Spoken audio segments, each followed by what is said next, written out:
if you're knowing, and we're looking at tech, development of tech, there was just a new tech demo shown. Oh my god, that shit looks crazy. Rise of Hydra, 1943 Rise of Hydra. It was a tech demo, basically showing off Unreal Engine 5 with the new Marvel game that Amy Hennig's been working on for, they've been working on it for like 4 years now, something like that. It definitely looks 4 years of development. I'll tell you that. It looks well far along, and it looks great. Crazy. Wait, who's publishing that?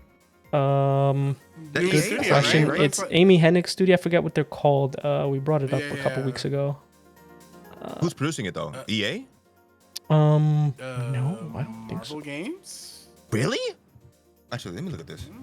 What's it called? Rise of Hydra. 1943.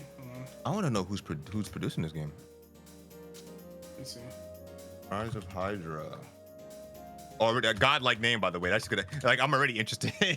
Yeah, you know, it's definitely interesting. Like, remember we were teasing, like we were like, man, I hope this game is good. So far so good. So far, we'll see. Unreal Engine 5 producers Amy Hennig, Julian Big, but okay, so it's Skydance New Media. Oh, Skydance, yeah. Oh shit! Wow, that's dope. Okay, that's a relatively new studio. Cool. Yeah. Yeah. And so what they did is they showed in real time. I think so. I would think so. Yes. Yeah. I don't want to say that, but I think. No, it is. Yeah, this is their first game, and they're working on an untitled Star Wars game. Wow. Okay. That's what it was. Yeah, the Star Wars game. Oh, I have faith. I have faith since it's not attached to a publisher we know that's gonna kill it. Yes. I have faith now. Yeah. And they showed a pretty lengthy tech demo, about 15 minutes long. Also link it down in the description as well. Just showing off the use of Unreal Engine 5 technology in their game, which was completely shown. They said everything was in real time. So they showed it was basically a Black Panther and Captain America having a little tiff on the bridge. They argued. They also then removed Black Panther's mask so you could see the actor and see the facial capture and the motion capture that they have. It looks fantastic. The dialogue already. I mean, it's Amy Hennig.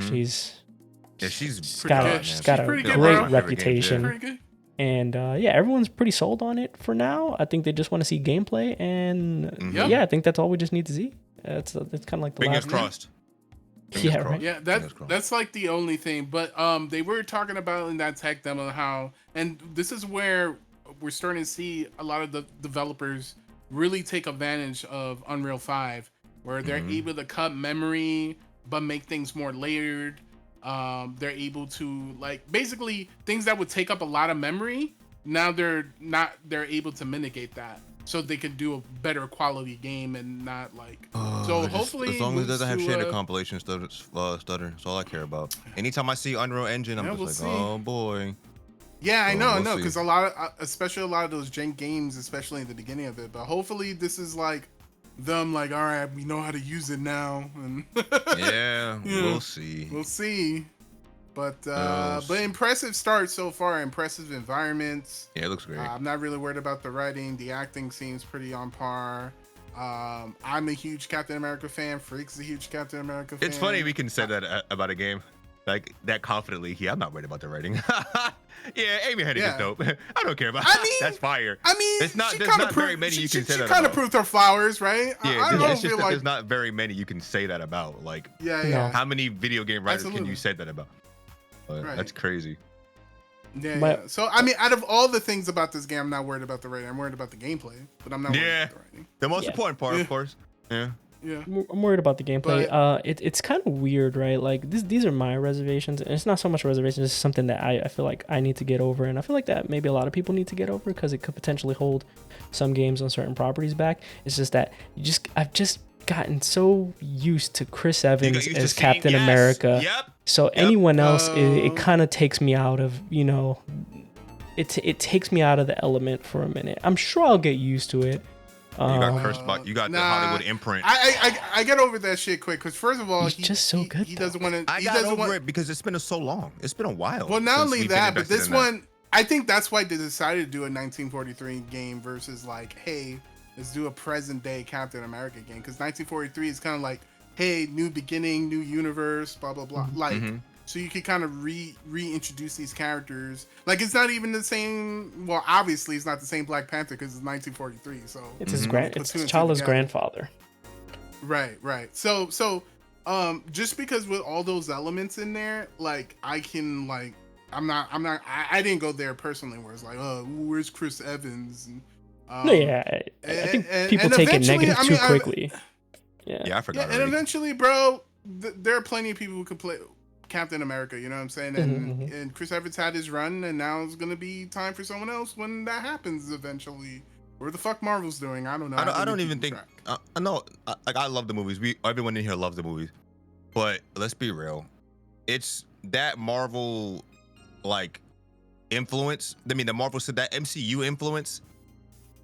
It's kind of over now, bro. Especially because you know they've been kind of hauled off to the wayside a little bit. I don't want to say in terms of quality, but they definitely not in terms of relevance. It's definitely not that serious right now. Yeah, they might come back eventually, but right now I feel like it's not in the public. People don't care. Like, people are gonna. To be fair, I felt it. I felt it. Like, when I watched it, I felt something, but I didn't know what it was. But then you just brought it up, and I was like, yeah, that's what it was. It was a little. I felt a little weird about it, and then I was like, whatever. Okay, who cares? It's just another Captain America. Because then you realize, right? You read the comics and it's like, oh, this is a different Spider-Man. It looks different. Oh shit. Okay, cool. You play Spider-Man games, every Spider-Man looks different, right? Like, you play, I don't know. Maybe because I care more about the games than I care about the movies, I guess. So the games impact, like, kind of made the movies feel a little weird to me. Because I grew up playing, like, bro, I played like every Spider-Man game. Sorry. Like, unfortunately, I played like every Spider-Man game. Because a lot of them are ass. So unfortunately, I suffered through those. But shout out to Spider-Man PS1 though. Yeah, exactly. I mean, shout out to Spider-Man PS1, shout out to Spider-Man 2. Spider-Man Web of Shadows, I think that's the one it was. Ultimate Spider-Man. Ultimate Spider-Man, yeah. Shattered Dimension, that's what it was. Yeah, Shattered Dimension, that's the one. Yeah. I mean, shit. But, I mean, that's over, for me, I care about the character more. But so I understand like, who's playing it. But you know, I'm also an actor, so like, yeah. Listen, me and Freak gonna be playing that game with the fucking Winter Soldier OST in the background.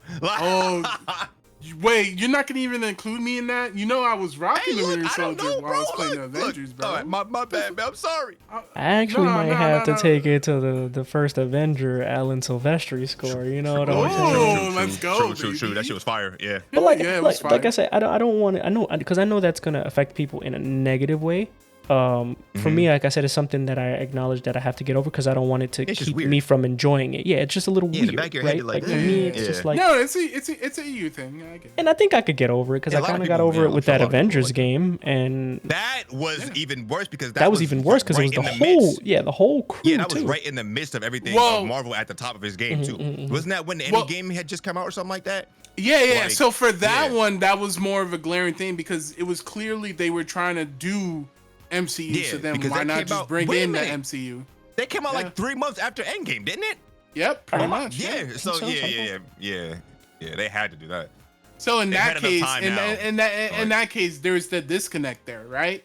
Because they clearly were making their thing MCU-ish, right? Yeah. Whereas this is just kind of going into its own direction, and so I don't associate. I feel like they're two very different cases. So for me, I'm fine with it. But hopefully you get over it, Freak, and I'll get over it because if the game is godlike, we all will. Yeah, I don't know. Yeah, as of right now, good fucking start. But obviously gameplay, right? I hold my tongue for that because I gotta be fair. Right? I have to be like, well, where's the gameplay? Because like if anything that just shows like a story trail, now. I mean, it's 2024. Like, we can't be like, oh, it looks great with no gameplay. Yeah, exactly. And the gameplay. Even if they showed a clip of him throwing the shield at someone, bro, I would have been like, oh, Because you know what the problem is when you do this, instead of showing gameplay first, our expectations are going to be so high, and then when the gameplay isn't what we want it to be or expect it to be, it's going to be like, okay, whatever. Like, it looks all right. Like, so we'll see. I'm actually excited to see what they cook up with gameplay because I think it's going to be, I don't know if anybody remembers this game. I didn't play it. I just remember watching videos of it. The Saboteur. Yeah, wow. I never played it. I never I played that shit on 360. I played that Yeah, I shit on think it was Xbox a 360. 360 PS3. game back in the Yeah. day. So like that's what I think of when I think of this environment. This 1943, like kind of going back and doing a little bit of espionage, especially like Black Panther missions. Potentially could be a little bit of mix of stealth, a little bit of action. Stealthy, Oh yeah. man, It's gonna be that's cool. gonna I be like. fire. I thought that the pair of them, I was like, but you know what? The more I think about it, the more I want it. I don't know. So I'm ready. I'm ready. Yeah, I'll take it. I'll take whatever they can give me as long as it's good. Let's think about it this way. When I first saw Midnight Suns, I was hyped, but I wasn't like sold. But then I saw Follow playing it, and then I played it, and I was like, this game is phenomenal. So all they need to do is just make the game fucking good. It doesn't have to be the best game on the planet. Just please be good. Like, Right. Because it's not really okay, it is a license. It is a licensed game. It is. But it's not a licensed game in the vein of like, you know, the licensed games we usually get where a movie comes out, then the game comes out for the movie. Like, and they're always garbage, right?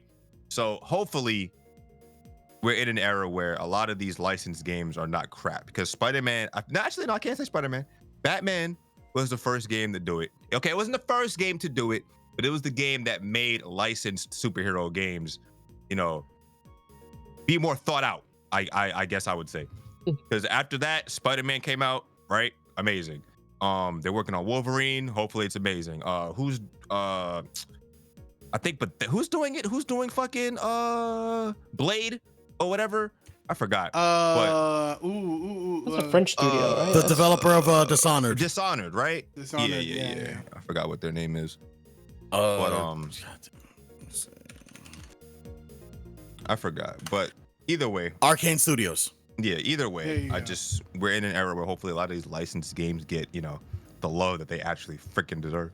Because I know people like the Avengers, I get it, but I personally thought that game was soulless. Like, yeah, I really did. That's why I wasn't really interested in it. Like, I'm sure the gameplay loop was fun and all that, but the game to me, it just didn't have that draw. Like, it felt really soulless to me. Like, they're making this game because the Avengers is hot right now. Like, that's it. This game coming out, when there's no, well, I'm sure there's obviously Avengers or Captain America or some movie coming out soon, but we don't see it. For us, it's nowhere in sight, right? So this game has like nothing attached to it. So hopefully that means that it'll be fucking good. Yep. Because I think that's what made the Spider-Man game, the Spider-Man PS4, I think that's what made that good. It had nothing attached to it. You know what I mean? They were able to do what they wanted without having to worry about, okay, let's try to get these sales of these from the moviegoers or whatever the fuck. And look what they have now. They have a whole game universe that they can use and abuse and add on to, right? And it all started if Sony from would Spider-Man. stop abusing Insomniac. Abusing and canceling. And firing and abusing. Well, we'll see. I think we're just all waiting for that gameplay. We're excited and